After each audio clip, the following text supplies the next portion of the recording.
우리 아들들은 어리다가 장성한 나무들과 같으며 우리 딸들은 궁전의 양식대로 아름답게 다듬은 모퉁이 돌과 같으며 우리의 곳간에는 백곡이 가득하며 우리의 양은 들에서 천천과 만만으로 번성하며 우리 수소는 무겁게 실었으며 또 우리를 침노하는 일이나 우리가 나아가 막는 일이 없으며 우리 거리에는 슬피 부르짖는 일이 없을진데 이러한 백성은 복이 있나니 여호와를 자기 하나님으로 삼는 백성은 복이 있도다. 아멘. 오늘 말씀을 가지고 하나님을 주인 삼은 인생이란 주제와 제목으로 주의 마음을 같이 나누기를 원합니다. 요즘 뉴스에 보면 영끌이라고 하는 단어가 종종 뉴스에 나옵니다. 여러분, 이 단어의 뜻 이 단어 들어보셨죠? 그렇다면 이 단어의 뜻이 무엇인지 아십니까? 기억이 안 나십니까? 인터넷 뉴스나 이런 데 영끌이라고 많이 나옵니다. 무엇이냐면 영혼까지 끌어모은다는 뜻입니다. 최선을 다하는 것을 넘어서 영혼까지 끌어모으는 노력을 다한다. 최근에 부동산 정책이 발표되고 나서 사람들의 마음이 불안함이 커졌습니다. 그러다 보니 젊은 세대 30대가 주로 심지어는 20대까지도 대출을 받고 부모 찬스를 빌리고 무슨 수를 써서라도 영혼을 끌어당기는 수를 써서라도 집을 사려고 한다는 것입니다. 왜? 더 이상은 집을 살 수 없을 것 같거든요. 미래가 없어 보이기 때문입니다. 물론 목사는 집이 없어서 가져본 적이 없어서 모릅니다만 내 집이 있으면 참 좋을 것 같습니다. 내 집이 있으면 안정감이 왠지 생길 것 같고 왠지 미래에도 뭔가 보장될 것 같은 생각이 들기도 합니다. 그런데 꼭 좋은 것만은 아닌 것을 우리가 압니다. 내 집이 아니면, 내가 집주인이 아니라면 무엇이 좋냐면 어떤 것이 고장나거나 어떤 일이 집에 발생했을 때 내가 책임지지 않아도 된다는 것입니다.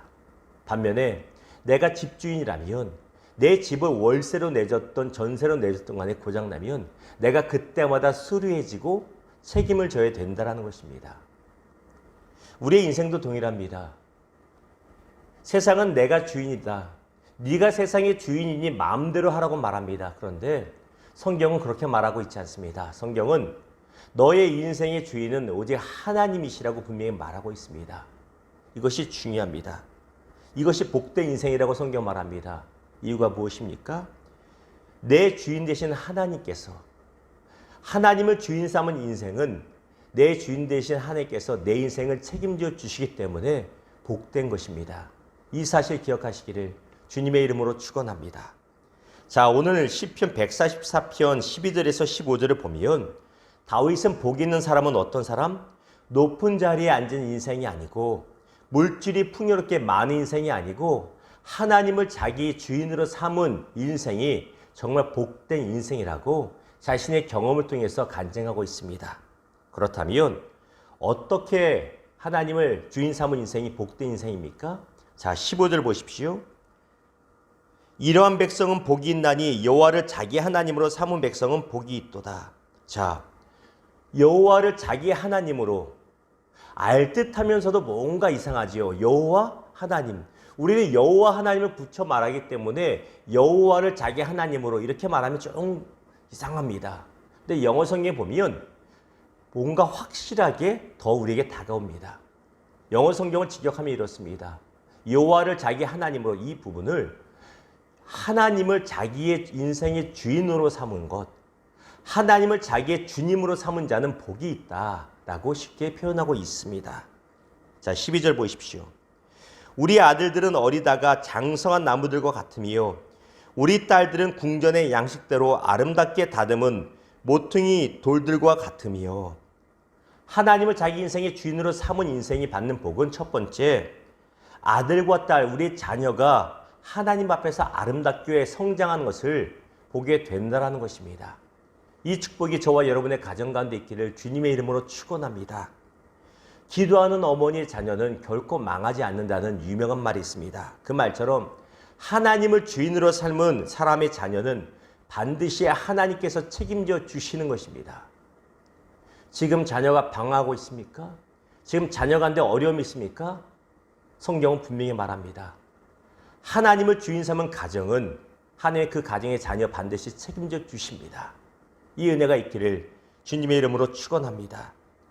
부모로서 좋은 학원 보내게 하고 좋은 옷으로 맛있는 음식으로 제공해 주는 것 부모가 해야 될 좋은 일이고 도리인 줄 압니다. 그런데 정말 지혜로운 부모는 무엇을 가르치냐면 자신의 아들과 딸에게 어려서부터 너의 인생의 주인은 하나님이시야를 가르친다는 것입니다. 야, 100점 맞아야지, 야 하나 더 맞아야지, 좋은 선생님이야, 잘 배워라. 이거보다 더 중요한 것은 너의 인생의 주인은 하나님이야. 하나님 없이 네 인생 잘 될 수가 없어. 이걸 가르쳐야 된다는 것입니다.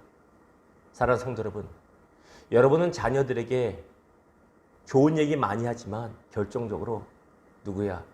네 인생의 주인은 하나님이시다. 이거 잊지 말아라. 말해 보신 적 있습니까? 만일 없다면 용기 내어 말씀하십시오. 이것이 그 가정을 잘 되게 하고 자녀를 잘 되게 하는 길입니다. 하나님을 주인 삼은 가정, 그 인생은 자녀를 하나님께서 책임져 주심을 기억하시기를 다시 한번 주님의 이름으로 축원합니다. 자, 두 번째 13절과 14절 보십시오.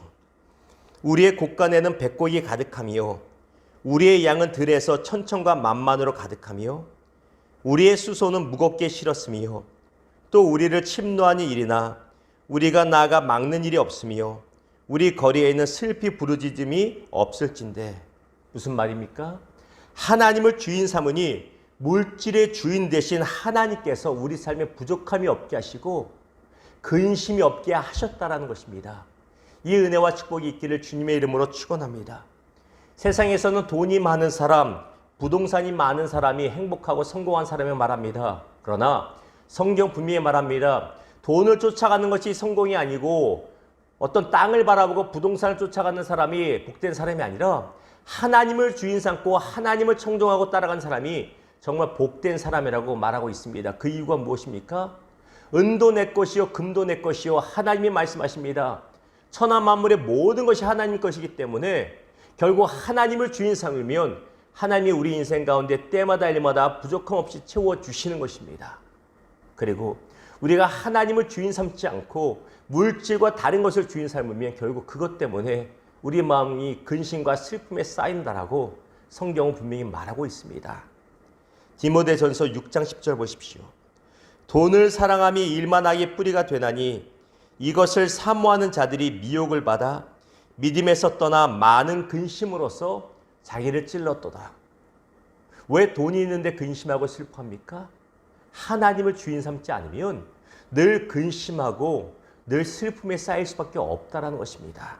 사랑하는 성도 여러분, 하나님께서 물질의 주인 되십니다. 이 사실 믿으시고 하나님을 인생의 주인 삼아 가정의 주인 삼아 하나님 안에서 하나님이 주시는 부유함을 누리는 저와 여러분 되기를 주님의 이름으로 축원합니다. 말씀을 맺겠습니다. 과거 우리가 목욕탕 다니면 목욕탕 딱 들어가면 카운터가 있지 않습니까? 표를 받고 이 발목이나 손목에 차는 키를 주시는 분. 여기 보면 편말이 하나가 이게 써져 있습니다. 무엇이라고 써져 있습니까?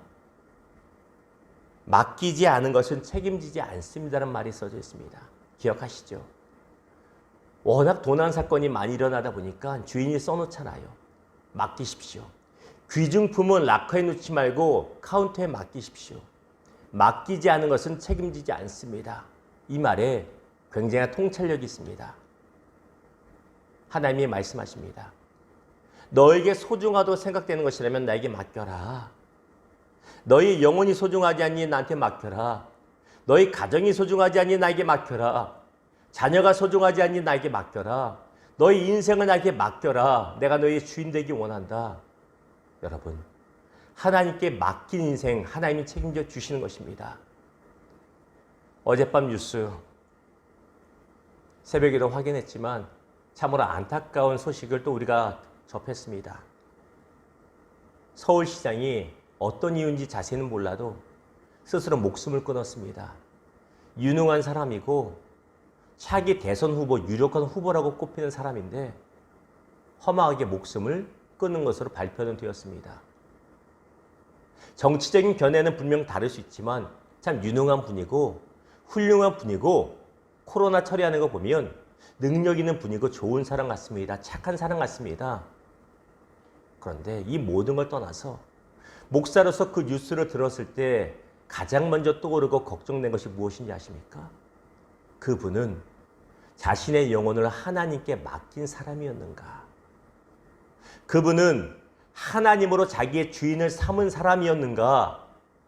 이것이 가장 먼저 떠오르는 질문이자 안타까움이었다는 것입니다. 왜? 하나님께 영혼을 맡긴 사람만이 하나님이 책임져 주시기 때문입니다. 사랑하는 성도 여러분, 주인 대신 하나님께 맡겨진 인생은 하나님이 반드시 책임져 주십니다. 근심이 있어서 이 새벽에 우리가 기도합니다. 말씀 듣습니다. 하나님을 주인 삼으십시오. 주인 대신 하나님께 모든 문제를 토스하시고 하나님이 처리하시기를, 간구하시기를 주님의 이름으로 축원합니다. 기도하겠습니다.